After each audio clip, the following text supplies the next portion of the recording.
conversation that you're waiting for.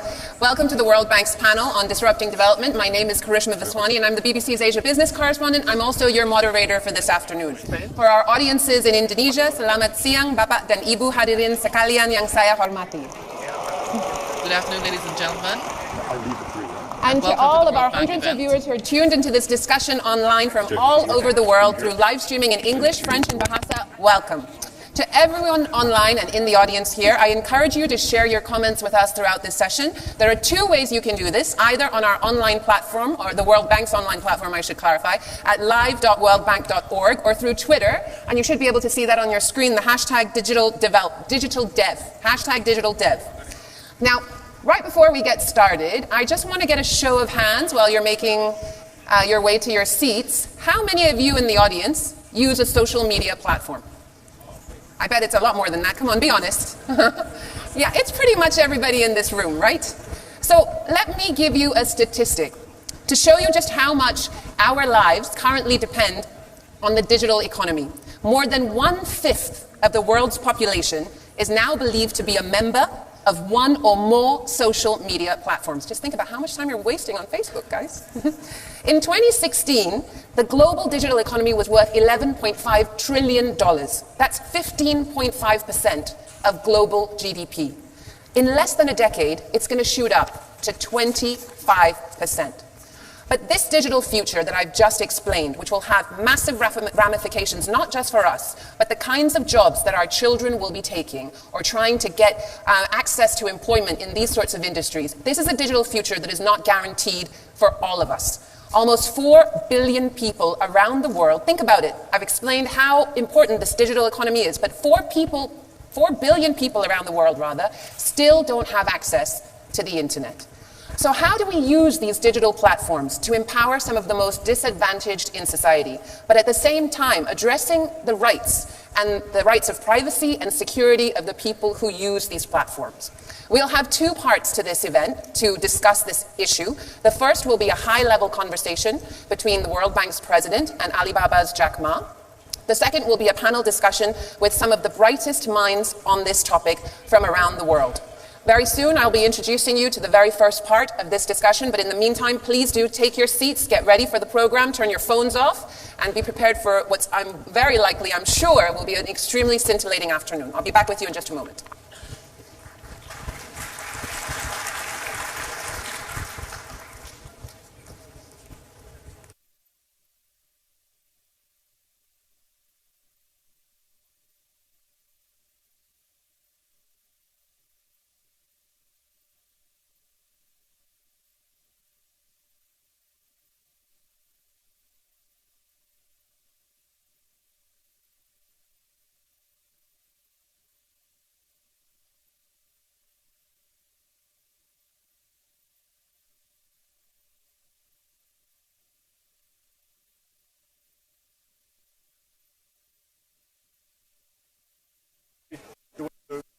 Get the best evidence from that.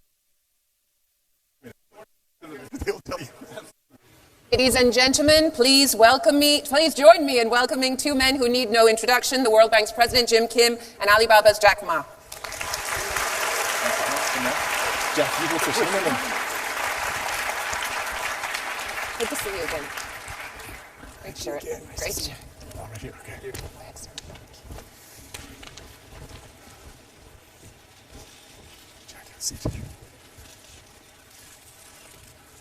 Jack, I think they're not here for me.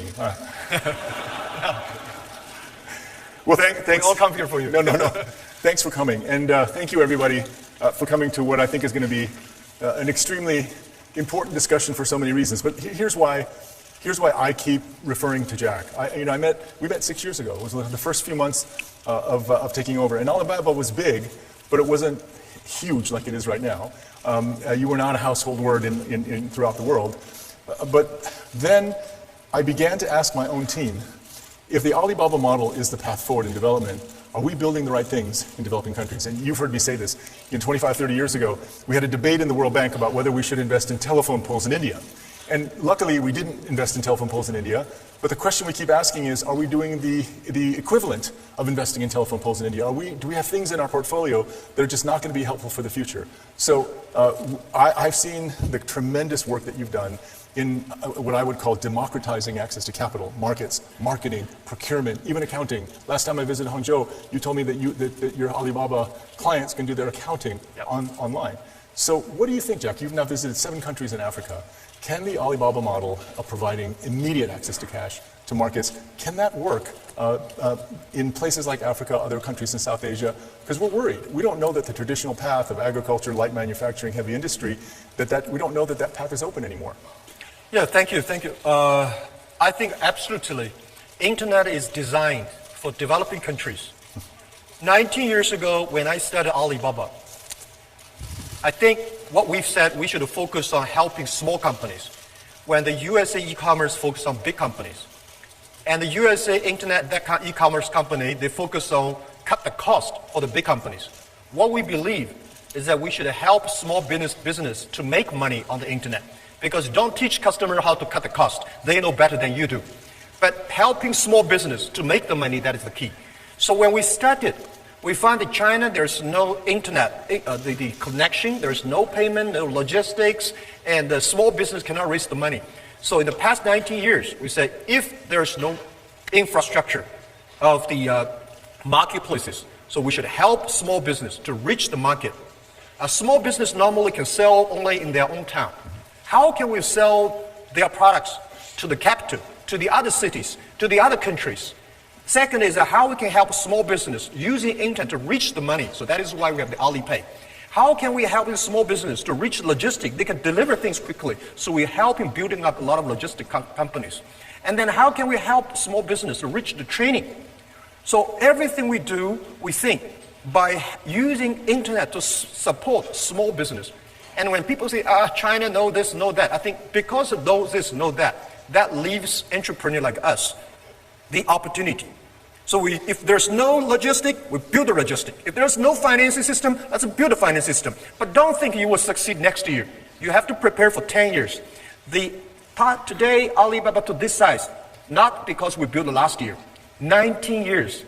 We never forget that we serve for small business. We serve for the growth, women. We serve for helping them reach market. This is how. And we believe, one of the things, Jim was saying, the day when I started our business, 18 founders, me, and I talked to my 17 colleagues in my apartment. I say, guys, we don't have money, we don't have technology, we don't have any resources, any relationship.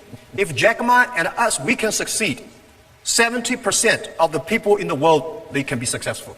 We have to prove that by working hard, believe in the future, believe in the vision, and day after day to improve ourselves, this thing works. So this is what I think in Africa, developing countries, that's the opportunity is. Believe the future, work day and night. That's what I think. Jack, you told me, thank you. You told me that there were some critical things that did exist. So for example, there were roads, there was a grid, there was the beginning of internet access. Then you built other things. I mean, I remember you told me the story that you helped farmers who otherwise would have left and gone to the cities, you helped them create transport companies. But sometimes they only transported the things for one part of the way and then they handed it off in another. So you created all these companies. But what were the critical things that were already in place that we should be thinking about now to build in, say, the poorest countries in Africa? What is it absolutely that you need for a platform-based economic growth to happen? Yeah, I think there are about 3 things that I've been quite focusing on. Right. The government first try to convince the government. The most important, I go to so many countries, right? Especially I'm keen on developing countries because Europe, they don't like me, and American, they don't like us. Right. Europe, they love people talk about regulations. Yeah. They love to discuss about the worries. This thing, what are you going to do? And in America, of course, they have their system. But developing countries, they love to change. They have to change. And if what we made in China happen, I think today, I visited Africa, and people say, we don't have this, we don't have that, we cannot do this, not like China. I said, this is exactly what I heard in the past 19 years in China. Nobody believed that we would work it. So we say, if we never think we will be successful in 10 years, we think 10 years later, there will be company succeed. If we give up, we have no chance. If we don't give up, we have chance. So every country I go, I try to convince the government. Very important, internet infrastructure. 30 years ago, if there is no electricity, this country is hopeless, this area is hopeless. Now, if there's no internet connection, this